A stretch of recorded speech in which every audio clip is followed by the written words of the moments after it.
Assalamualaikum warahmatullahi wabarakatuh. Selamat malam, salam sejahtera untuk kita semua. Jumpa lagi bersama dengan saya di channel Lobby Service. Kedatangan satu servisan ya, sebuah TV Samsung LED 32 inch ya. Ini katanya dari yang punya itu kerusakannya suaranya ada tapi gambarnya tidak ada ya. Oke. Nah, kerusakan seperti ini kan ada dua rekan-rekan ya.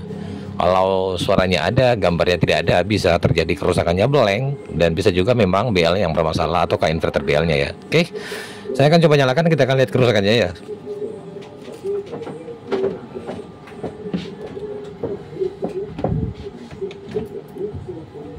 Oke, saya sudah cobakan, kita akan lihat.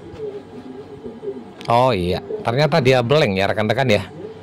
Oke, kerusakan seperti ini fix ya. Ada dua ya, kalau bukan di area Tikon ya di area panel layarnya rekan-rekan ya. Nah, kita akan buka TV-nya, tapi sebelum saya lanjut, jika teman-teman suka dengan channel saya, silakan teman-teman like ya, subscribe tadi, komen, dan jangan lupa teman-teman bagikan, dan kalaupun pekerjaan saya berhasil ya. Oke. Tipe TV-nya itu ya, 32 UA32N 4001 AK ya. Oke, kita akan buka. Oke, setelah saya buka ternyata ini TV sudah dikerjakan rekan-rekan ya. Kentara ya, ini sudah dilakukan jalur ya. Ini area kiri dan kanan ya. Tapi nggak jadi masalah, kita akan coba cek-cek saja dulu rekan-rekan ya, yang mana dia sudah cut ya. Ini kalau sepertikan ini gimana ya, atau apakah sudah di-cut di area sini atau gimana? Dan di sini juga apakah sudah di-cut, tapi nanti saya akan lihat dulu rekan-rekan ya, saya akan cek. Kita akan coba-coba menyelesaikan kalaupun berhasil ya. Oke, baik ya. Setelah saya memperhatikan, ternyata di area sebelah kanan di sini ya rekan-rekan ya, sebelah kanan ini tidak terpotong ya, cuman dia krik aja. Mungkin yang mengerjakan itu sebelumnya gagal memotong di area sebelah kiri, dia malas nyambung ya. Ini cuma dikerik aja seperti ini, tapi tidak di-cut ya, makanya pekerjaannya nggak selesai rekan-rekan ya. Jadi kalau teman-teman dapat kasus seperti ini, kalau sudah cut di area sini tidak ada hasil, maka silakan nyambung lalu beralih ke sebelah kanan depan. Nah, saya perhatikan dengan saksama, cara cutnya ini agak di bawah juga, kemudian dia cara cutnya ini nggak terlalu terkat ya rekan-rekan ya. Nah, saya sudah cek tadi, melakukan pengecekan, ternyata ini masih terhubung ya. Saya nggak tahu dia pakai pisau seperti ini untuk cut atau gimana. Dan pastikan juga rekan-rekan kalau meng-cut seperti ini jangan sampai ada jalur yang saling bersentuhan ya, usahakan bersihkan ya setelah kita cut. Kalau begitu teman-teman, saya akan coba cut saja ya. Saya geser dulu remote saya seperti ini. Nanti saya akan perlihatkan hasil cut saya. Bentar ya, saya cut dulu untuk memastikan ya.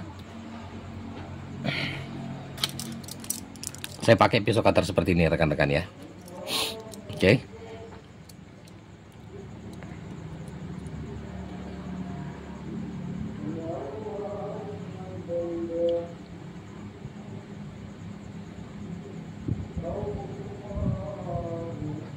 Oke, udah ya.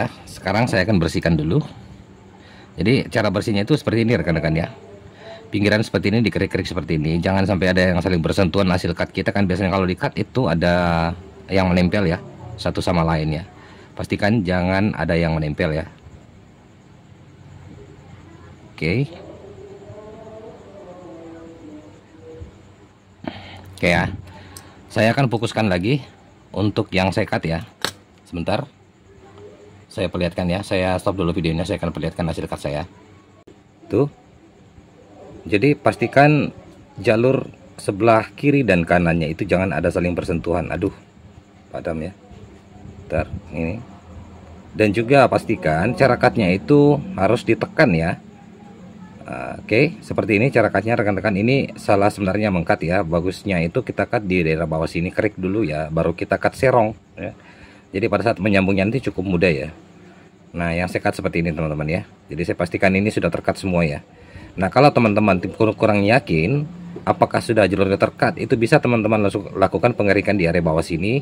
Kemudian teman-teman melakukan pengukuran dengan menggunakan skala buzzer ya. Lalu cek ya. Nah, kalau ini saya sudah yakin rekan-rekan sudah terpotong ya. Dan kemudian area pinggir kanan dan kirinya itu saya sudah rapikan seperti itu. Jangan sampai ada yang saling bersentuhan bekas cut kita ya. Oke.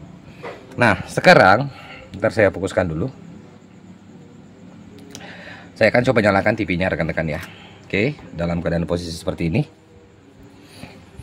Nanti kita akan lihat ya penampakannya. Apakah berhasil? Kalau tidak berhasil, saya cut di area sebelah kiri depan ini, maka saya akan menyambung ya. Jadi cara menyambungnya nanti ini teman-teman, karena dia kan cutnya itu di daerah pas ya, antara kabel fleksibel ini ya, pas ya. Jadi saya harus krik dulu ini kabel fleksibel sedikit ya. Kemudian saya akan sambung nanti kalaupun tidak berhasil. Oke, saya akan coba nyalakan TV-nya. Kita mengucap dengan bismillah ya.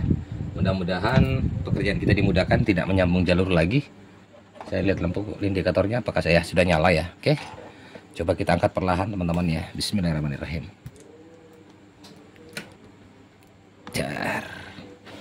Alhamdulillah rekan-rekan ya, itu sudah ada penampakan ya. Berarti teknisi sebelumnya mungkin tidak dijeli dalam mengkat jalur ya, sehingga cara cutnya itu masih terhubung ya. Nah alhamdulillah rekan-rekan ya, setelah kita mengkat bekas dari teknisi tersebut, kita mengkat betul ya, dan akhirnya TV-nya pun nyala normal seperti ini rekan-rekan. Oke, tidak ada garis ya sama sekali, bersih ya. Ini seperti ini. Oke rekan-rekan ya, saya rasa cukup ya tutorial singkat dari saya, pencerahan tentang bagaimana cara kita menangani kasus TV Samsung Blank seperti ini, bagaimana cara kita meng-cutting jalur, yakin yang kita cutting itu adalah betul-betul sudah tercut ya, dan kemudian bekas cut kita itu perhatikan antara kiri dan kanan jangan ada saling bersentuhan, karena biasanya kalau ada yang saling bersentuhan seperti itu muncul si gambar tapi ada garis vertikal ya, biasanya seperti itu kerusakannya. Tapi ini alhamdulillah rekan-rekan ya, bersih ya gambarnya. Saya rasa cukup ya, demikian pencerahan singkat dari saya, channel Lab Service. Kalaupun teman-teman ada yang mau bertanya, silahkan bertanya di kolom komentar ya. Insya Allah dengan sebisa saya akan menjawab pertanyaannya. Dan satu lagi, seringkali kita lakukan cutting jalur seperti ini, ada banyak pertanyaan yang mengatakan apakah dengan trik seperti itu panelnya bisa awet atau gimana. Itu semuanya tergantung dari panel layar tersebut ya rekan-rekan. Seperti yang saya katakan lagi, itu tergantung dari panel layarnya tersebut. Ada yang pakai lama dan ada yang pakai juga sebentar. Tapi nggak jadi masalah, daripada kita langsung melakukan pergantian panel yang harganya sedikit membengkak. Lebih baik teman-teman lakukan saja hal yang seperti ini. Maupun para sahabat YouTube saya ya, silakan lakukan cutting jalur seperti ini. Dan kita tinggal lihat hasilnya. Kalaupun ada gambarnya seperti ini ya, tinggal kita nikmati aja apakah panelnya ini lama mau bertahan ataukah sebentar bertahan. Sekali lagi itu semua tergantung dari bawaan panel dari TV-nya. Saya rasa cukup ya, demikian dari saya dengan ucapan wassalamualaikum warahmatullahi wabarakatuh. Sampai jumpa di tutorial selanjutnya.